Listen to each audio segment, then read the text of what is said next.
And if I was Ole Miss, I would give him an ultimatum. It had been reported that they gave him an ultimatum and that they said, hey, by the Egg Bowl, you've got to tell us if you're staying at Ole Miss or if you're going to go take one of these jobs, because obviously the reports flying around that he had relatives, ex-wife, kids out on private planes looking at places in Gainesville, looking at places in Baton Rouge, all right, checking things out.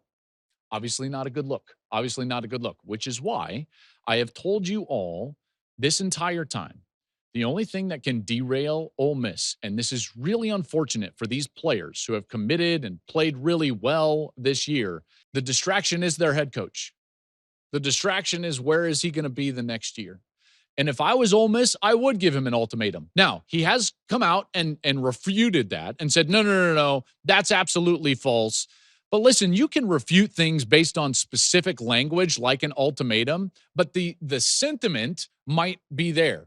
You know, there probably is something going on behind the scenes where Ole Miss is like, hey, we need to know what's going on.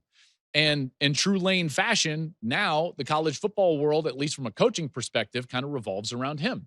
And he loves when things revolve around him. He loves things revolving around him on social media. And he's soaking this in. He's out, you know, doing the circuit and doing all the interviews. And all he needs to do if he wants to stay at Ole Miss is do it. Because everybody else has. Don't you understand? Like, the handwriting is on the wall. Why would he stay there now? Because now there's starting to be animus. Now Ole Miss is starting to be like, I mean, come on. What's the deal? I do know Ole Miss will match any offer. So this is not about money. They will match. He's got autonomy there. I'm not saying he has to stay. I'm just saying that I understand why Ole Miss feels this way. And the longer this goes, the longer he does not commit to Ole Miss, the worse that relationship is, and the more likely it is that he leaves. If he wanted to be there, he would have already said it.